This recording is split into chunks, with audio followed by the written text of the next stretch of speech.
Hello and welcome to the Bigger Than Us podcast. I'm your host, Raj Daniels, and today I'd like to welcome Trey Bowles to the show. Trey Bowles is co founder and executive chairman of the Dallas Entrepreneur Center, where he recently stepped out of his role as CEO. Bowles co founded and launched the Dallas Innovation Alliance, a public partnership to develop a smart cities initiative for the city of Dallas. Trey also launched an entrepreneurship department at SMU in the Meadows School of Arts, where he still serves as an adjunct professor. Hi. Trey, how are you doing today? I'm great. Thanks for having me. Trey, thank you for being on. Trey, I like to open the show by asking my guest the following question. If you were asked to share something interesting about yourself, what would it be? Well, I think as I thought about that question, the first thing that came to my mind, which is usually what I like to go with, is that I have the greatest job in the world. And it's because I get up and do whatever I want all day long. And so does that mean I don't work? Does that mean I go eat bonbons and go to movies? No. What it means is I've been able to find projects and companies and people to work with that make me feel like what I do all day long isn't work. And so being able to look at something from that perspective and realize that any given point during the day, and that doesn't mean all days are great. In fact, as an entrepreneur, more days are bad in terms of outcomes than good. I mean, there's many days I go home where I'm like, wow, more bad stuff happened today than good. However, I loved it. I love the people I got to meet with. I love the things I got to learn. I loved the idea of being creative and coming up with solutions and trying to implement things like that. All of that I loved. And that makes me feel inspired, and it makes me feel like my life has purpose and meaning. And it makes me feel like I get to help support other people in their visions and dreams, which is important and a little bit campy. But the idea is every day, I'm in charge of my own destiny. And a lot of times that means I'm working 80 hours a week, so I don't have to work 40 hours a week for somebody else.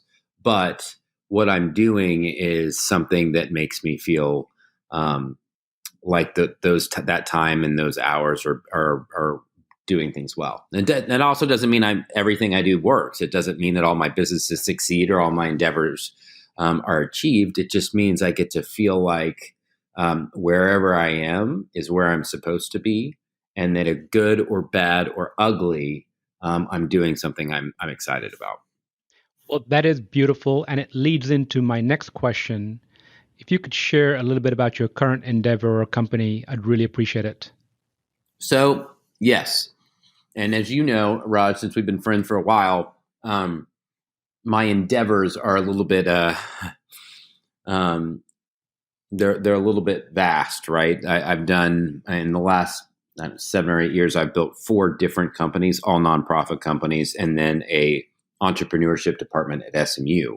And I say that to say, look, it wasn't that I was unfocused. It wasn't that I didn't want to accomplish one specific thing. It was that there was so much opportunity and so much need around my overarching goal and focus that it took 4 different nonprofits in order to make that happen.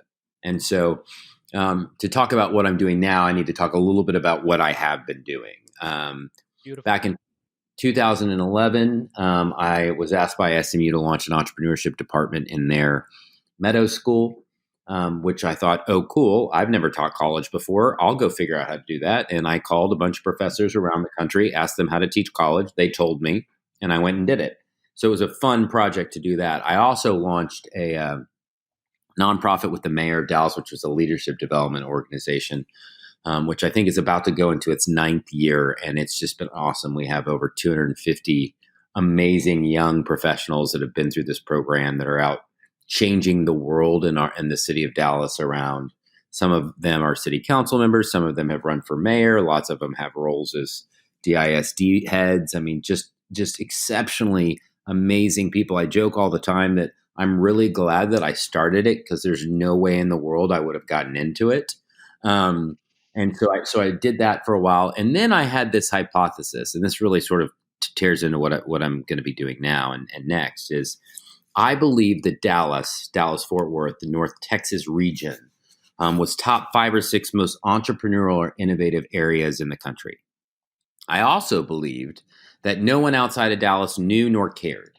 And so the question was, look, there's all this statistics, all this data that supports this claim. It's not like I have to convince somebody that there's the data that's there, but I do have to convince people to look at the data and give it credence and give it credibility and give it a voice. And so my thesis was, in order to get the eyes of the world to look at North Texas and focus on what was going on here, we needed to build something big and innovative, the likes that few cities in the country were doing. However, if what we were doing was bringing the eyes of the world on Dallas, but we didn't know where the entrepreneurs and innovators were, then what we were doing was really just a splash in a bucket, and it wasn't going to last because that big innovative thing wasn't going to reveal anything. And so that's why we created an organization called the Dallas Entrepreneur Center. Now it's called the DEC Network.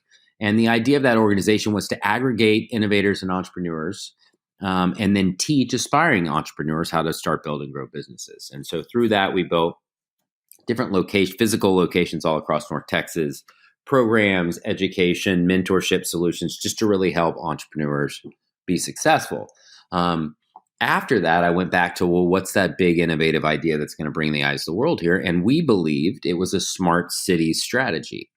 And the way we define it, everybody has a definition. The way we define smart cities is the concept of leveraging infrastructure, technology, and data to help build communities, economic development, and resource efficiencies to improve the overall quality of life for an area. And by quality of life, that means not just for some of the citizens, but all of the citizens, which means you have to take a very holistic approach to the programs and the projects you release, because it's not a one-size-fits-all solution. There's different neighborhoods, different needs, different opportunities. But we wanted to take a people-centered focus and a solutions-driven focus. So it wasn't about, man, how do we convince a city that they need new lights? But rather, how does a new lighting system support an overall focus on public safety or transportation or healthcare or smart citizens, whatever it may be. And so we went to the city and convinced them to let us develop a public-private partnership with them to run a project that would allow us to move much more quickly than a city had, because we didn't have the standard procurement rules and laws that cities had to deal with. So we went out, we launched this at the White House, President Obama, and came up with an idea, built it out, raised the money and built it and launched it in 10 months, which made it the fastest to market smart cities project on the planet, which was simply because we had 2 people that were making the decisions, not entire cities or procurement staffs. That being said, we built that out and we just learned an unbelievable amount about the process of building a smart city.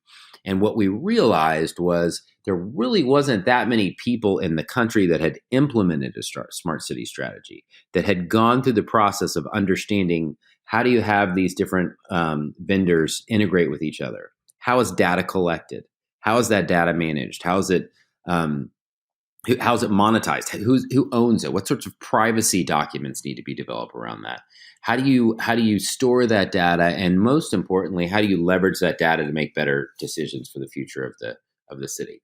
So what we're doing now is we just launched a for-profit version of that initiative, which allows us to work with a broader set of organizations and allows us to work all across the world. The Dallas Innovation Alliance, which was that public-private partnership, was really focused on trying to help develop a case study for the city of Dallas, particularly so they could develop their overarching strategy for everything. The new company, which we call Inno City Partners, Inno as in innovation, INNO, City Partners, is in the process of becoming a certified women-owned business with my business partner, Jen Sanders, to build these strategies, help our clients reach their goals. And our clients are made up by 4 potential targets. We work with municipalities, obviously. We work with educational institutions, federal governments, and then residential and commercial real estate developers. So there's a lot to unpack there. I want to go back to your previous three endeavors that you mentioned. And, I see this common theme. And like you mentioned at the top of the recording, you and I have known each other for a few years now, 2014 when we first met at the deck. I'm a big fan of the deck. Have always been, love the deck. I love the energy you put together there. But, over the conversations that we've had in the past and even this conversation, this common thread about giving back, almost altruistic, philanthropic, what drives you? Where does that come from? Well, I think it comes from the idea that, and I say this to people a lot, but if you can marry what you're passionate about and what you're good at together, you're going to enjoy whatever you're doing. And realistically, and as you know, as you start to get out of your 20s, you start to realize that maybe money isn't the only thing that's going to take to make me happy. Maybe there's other things. Maybe there's personal fulfillment, right? Maybe there's family. Maybe there's goals that you set, right? Maybe there's a faith that drives you, whatever that may be. That is there. And I think what I realized for myself pretty young, because I was fortunate enough to just fall into entrepreneurship in college, and early on in my career had some really cool, fun projects I got to work on just by luck, being in the right place at the right time. And I realized, man, so much more important to me is, do I enjoy and feel fulfilled by what I'm doing, versus whether or not I make a bunch of money. Because my argument is that you cannot control the outcome of a business or of a project, but you can control your contribution to the process. And so for me, my goal is to control my contribution to any process. And as a result, I want that process to be something that benefits not simply me. If it's just going to make me money, especially at someone else's expense, I'm not interested in that. But if I can develop a project, a company, an environment where I'm getting to accomplish my goals and my vision, and really for me, that success, and a lot of people define success different ways. For me, success is derived simply by making one person happy. One person has to believe that I'm successful for me to feel successful, and that's myself. And that a lot of that is driven by, what vision do I have? What goals do I want to achieve? And I do that. I don't care whether you think it's important or not. I mean, what kind of imbecile launches 4 nonprofits in the prime time of their money-making career, right? Like, no, that doesn't make any sense at all. But that's what I was passionate about. That's what my vision was. And then I believed, in order to accomplish that, especially in the nonprofit space, but in order to accomplish that, you really have the opportunity to be missionally focused, philanthropic focused, on building something that creates a rising tide, that raises all ships. And so for me, everything that I've done, specifically in the last decade or so, was really allowed me to focus on the greater good, because that was a part of the mission of each of those nonprofits. Now, that being said, I still believe, whether you're building a for-profit or a nonprofit, that I find great joy in the personal and professional development of the people that I work with, and recognizing that part of my role as a founder, as an entrepreneur, as a visionary, whatever you want to call it, is making sure that I'm taking these people that are inside of my care or my responsibility during the time that they're with me, and ushering them to new levels, teaching them, mentoring them, spending time with them, developing them, creating opportunities for them to grow in the things that they're passionate about, creating opportunities for them to leave this job a better, more established worker, more established person than anyone else. And if I can use that as an opportunity to encourage them to think about other people, to think about how what they do makes an effect or impact on the world, that's just a positive element. But that's kind of the way I look at a lot of the things I do and what drives me. Now, that doesn't mean that that profit's a bad thing. I think profit's a great thing. Part of the reason we launched this new for-profit business was that it was time to do that again. But regardless of what legal format you're building an organization in, my goal is to build every organization the same, to run it as a business, to run it excellently, to surround myself with good people that I can learn from, that I can support and serve, and that we're making a difference in the overall community. So, one of the things I like to explore, and you've kind of touched on it, but I want to dig a little bit deeper. While this is not a therapy session, I'm just really curious. The question is the why behind what you do. And you mentioned in college you made this decision to pursue the nonprofit route. What was it? Was it something from your childhood or something you experienced in college? That why behind you decided to go down that route, obviously with the opportunity cost and everything else. So, what's the why driving it? Um, I think the why is sort of just, coming back to, the golden rule, if you will, which is, do unto others as you'd have them do unto you, and recognizing the fact that, and I'm not ancient in age, but I've lived a few years, and I just see, evidence of how this sort of mentality plays out to benefit everybody. And as I mentioned, I had some situations early on in my career that could have, should have made me an exorbitant amount of money. And for a slew of different reasons, it didn't. And I think it just changed the way I viewed business and the way I viewed success and the way I viewed goal setting. Now, that doesn't mean, we've still exited a few companies. We've still seen some success, which is great, but it just meant that wasn't what the driving force was. The driving force is about impact. The driving force is about people. And some of that, I think, I have a pretty strong faith. So some of that comes from my faith perspective, but I think, regardless of what faith you have or don't have, or, whether you're, Jewish or Christian or Baha'i or whatever it may be, that there is a consistent across all of those religions, which is do well to others, right?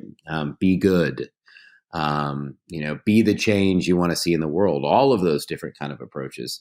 And I think that's really the why behind it, and now, as you know, Roger, with kids, you want to create an environment and a legacy that shows your kids that you want them to be not just what you say they should be, but who you are as well. And so I think that's a key portion of kind of why I do what I do. And I think too, in the whole scheme of things, we don't live that long.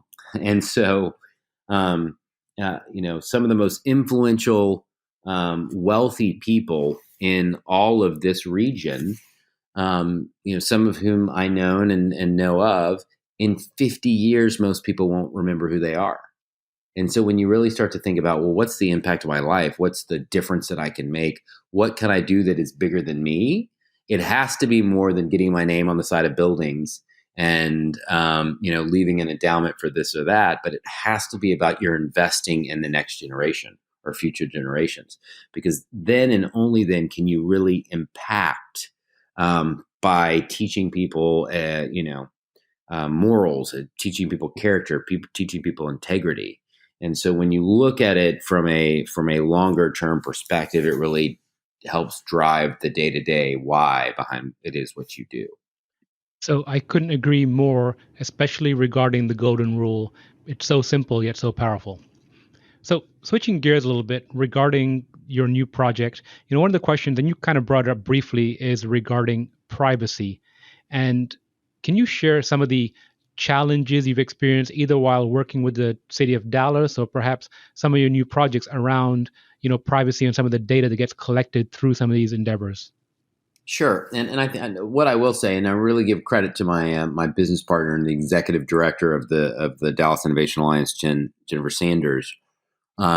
She took a very proactive approach to citizen engagement, and what she did, and we still do this, and this is 5 years later. We still have monthly meetups and committees that citizens in the community are allowed to participate on and lead to help determine and address some of those concerns. And I don't want to be big brother about this, but to this point, I think there is data that needs to be collected as a part of the process. I don't think it's personally identifiable. And I think depending on your generation, your level of comfort with the amount of data that's being collected changes.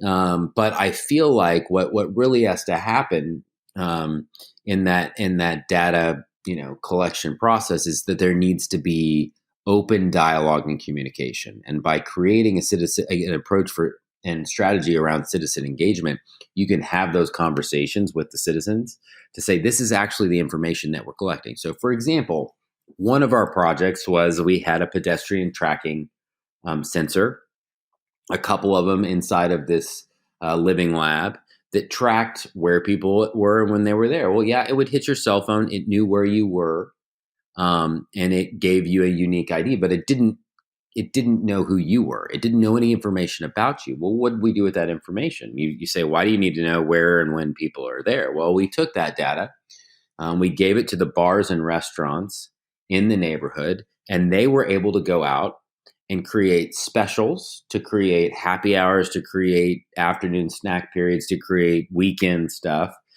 that would help them market their products, their restaurants, into the community. And what we saw as a result was double-digit increase in revenue year over year. Well, that's what we were using that data for. And if you go to somebody and say, look, we're collecting your data so we know where you are, so it helps us as it relates to making you aware of the amenities and the restaurants and bars in the neighborhood, people are like, okay, that's fine. Or we're tracking that information so we know where there's activity or less activity as it relates to public safety movements and where we're going to put our police forces and activity. Oh, that's okay. Well, if you say to them, we want to know where you are so we can track your online web traffic and every text and email you send, then that's a problem. And that's not what cities are trying to do. But to answer your question, I think that proactive communication process is one that is really, really helpful for the dialogue that begins between citizen and city or municipality, and one that I believe and we've seen really plays out to be something that a lot of the concerns are addressed and deferred and defrayed a little bit over time. I really think that's an excellent move on your behalf, because what I've seen and experienced, and you and I have been around the tech industry for the past 10 years at least, and it's always when citizens or consumers find out afterwards what the companies or organizations have been doing with their data. So taking that proactive upfront approach on your behalf, or Jen's behalf, I think it's a phenomenal way to operate. What kind of feedback do you get from the community when you have these meetings or town halls? Well, it's really positive. Excuse me. They are, a lot of them have questions. A lot of people come in with a bee in their bonnet, if you will, and pretty fired up about, really misinformation. A lot of it is lack of knowledge. A lot of it is, fake news. A lot of it is things that they think they know. And then as knowledge is power. And as you're able to communicate with somebody and share the things that are actually happening and why they're happening, and invite them to participate in coming up with better solutions and addressing certain perspectives and point of reference, that's positive. And together, I think you begin to not only make the citizen feel heard, feel appreciated, feel valued, but also feel a part of the solution, right? And as you listen and you understand the things that are important to them, you can devise a solution that's fair and reasonable. And in the end, that doesn't mean everybody's going to be happy. It doesn't mean that the data collection is going to go away. In fact, my argument is that data collection is the best possible form of innovation and advancement, because the more we know, the more we can make decisions around. Right? We're informed not just based on a hunch, a thought, a guess, but rather real empirical data that tells you how to make people's lives better, how to improve quality of life, how to improve service assessment or delivery, or simply something as simple as how do we make it more efficient for people to park in downtown, right? You look at downtown, especially our downtown, and people think, oh my gosh, there's no parking in downtown Dallas. Well, if you look at the data, there's unbelievable amount of open parking spaces in downtown. But the problem is we don't know where it is. So if we tie that knowledge um, to the to the reality and make that available to the consumer, then it becomes powerful. Gosh, I actually now can look on my app and see exactly where the open spaces are, exactly what they cost, so I can determine and I can pick which one I want to go to, and I can get there more efficiently and more effectively, which helps our environmental sensor, which is tracking CO2 emissions to go down because I'm not having to drive in circles to find a parking space. My road rage is declining because I was able to drive directly somewhere and make my meeting, which I was 10 minutes behind before when I started, and not be 30 minutes to a meeting because I can't find a parking space. So there's all these things. It's really about taking the complicated aspects of infrastructure, technology, data, logistics, and paring them down and presenting them to a citizen or community in a way that's palatable, in a way that's supportive, in a way that's effective, in a way that improves their life in a way that they can realize it. So now that you have this experience with City of Dallas, how are you experiencing other municipalities and cities from a receptiveness standpoint? Well, I think it's still early, right? I still think and municipalities don't know what to do, um, because I think they're being pitched smart cities in the wrong way. I think a lot of cities are being educated as to what smart cities is by the vendors. Somebody says, "Well, let me tell you what a lighting system can do for you, A, B, C, and D.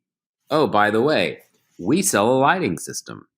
Why don't you come buy it from us?" Once again, I don't think it's wrong to pitch a city your services, but when they're being educated by technology providers, infrastructure providers, they're skeptical.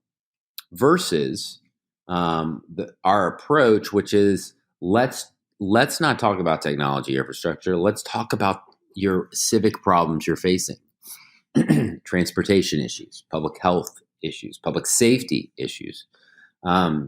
Other sort of mobility issues, food deserts, name it, right? You've got all these things. And then you start to say, look, let's address each of those problems or opportunities with solutions.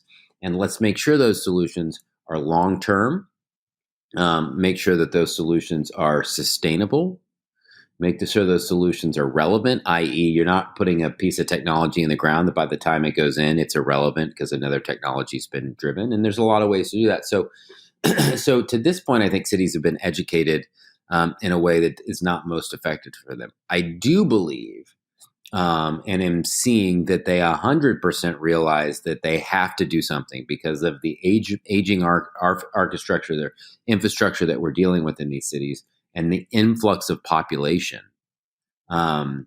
They're going to have to deal with this problem. It is not an if; it's a when. And I think that is creating an opportunity for them to really go back to the drawing boards and learn. And so that's why we share case studies. That's why we share the data that we've done in Dallas and the things that we've seen in the actual return that we've seen on our investment that we put in there. But it's also why we're showing them what's going on in other parts of the world. Asia and Europe are way further ahead from us because they're a lot older and they had to deal with this problem earlier than we did. But what we're seeing is a desire for cities to learn. And my favorite part of any emerging market is that an emerging market nobody really understands. So people are willing to be way more collaborative and share information to make everybody more effective. It's not till we really think we have a grasp on a technology or on a market opportunity or niche that we start to think about data and information as proprietary and that we aren't going to share it, which I think is a huge inhibitor to growth and innovation. But that's what we're seeing is as we talk to these other cities, is they're really trying to figure out how to do this. They're trying to figure out what the best way is for them to participate and invest in it. And most importantly, they're trying to figure out sustainable financial models that allow them to do this in a way that creates long-term benefit for their organizations. So it sounds like a very exciting time for InnoCity Partners. Magic Wand, what does InnoCity Partners look like in 5 years? So that's a good question. I think for me, InnoCity Partners 5 years from now, it continues to evolve and deliver the solutions and the strategic consulting that's relevant at that time. One of the products we're going to be rolling out early on here is an educational platform that is educating cities as to what smart cities is and what sorts of things you need to do and focus, and how you can educate yourself as to what's going on out there and how it's happening and how does it grow. In 5 years, I don't think we're having an educational 101 platform around smart cities. I think it's more about how are you leveraging your smart city to become more effective? What are ways that you're constantly enhancing your effectiveness and your overall capacity? What data sets are being used? How are those data sets being used? What are other cities learning from the combination of lighting data with water data with video data in a given neighborhood? And so I think that's probably what InnoCity Partners will be doing 5 years from now. Beautiful vision, Trey. So, Trey, to round out the show, the question I like to ask is, if you could share some advice or words of wisdom with the audience, what would it be? And you can't use the golden rule. Okay. My advice, and I've said this, but I'll give a couple points. One is find out what you're passionate about, find out what you're good at, and go do that. Right. One of the great things about the way we raise people today versus when we were kids was, when we were kids, it was find out what your strengths are, find out what your weaknesses are, so you can work on your weaknesses and make those strengths. The reality is that does not happen, right? Weaknesses are weaknesses for a reason. We're not good at them. And so what we're telling people today is, look, you find your strengths and you find your weaknesses, and you focus on your strengths and find somebody else who can come in and help on the weaknesses, right? They can offer that different approach. And so I'm a huge believer in that. I'm a huge believer in building teams that are smarter and better than you are. Recognizing that as a good entrepreneur, your best skill set is being a coach that puts the best team on the field at any given point. And so, one of the things that I always tell growing businesses is, if you are the best at more than one thing in your company, you've hired poorly. But if you're the best at not one thing in your company, you've hired brilliantly. And that's the way you really need to look at it, is what is the most effective way for you to create impact, for you to grow your business, for you to return shareholder value, whatever world that you're in. And look at this as that true leadership and true vision is about not elevating yourself, not thinking that something can't be done without you, not putting undue constraint on yourself to make something work, to will it into being, but rather being strategic, being thoughtful, being intentional around building an organization that can thrive. So I think that's probably what my advice would be. I try to share that with entrepreneurs in it anytime I can. Fail fast is a good one, but more important than anything is, as entrepreneurs, we have an opportunity to learn in one of two ways. We can learn from our own mistakes, and there will be many of our own mistakes, right? Or we can learn from the mistakes of others. And so by surrounding yourself with a good group of people that have been there and done that, call it mentors, call it coaches, call it advisory board members or boards of directors, they will save you immeasurable time, money, and most likely success if you pay attention to them. And so it's this mixture of humility, confidence, and vulnerability that is really going to help differentiate entrepreneurs that succeed from entrepreneurs that fail. Well, Trey, I really appreciate that advice and your time today. And I look forward to catching up with InnoCity Partners again in a few years and seeing where you are. Sounds good. Thanks for having me on, Raj. Thank you, Trey.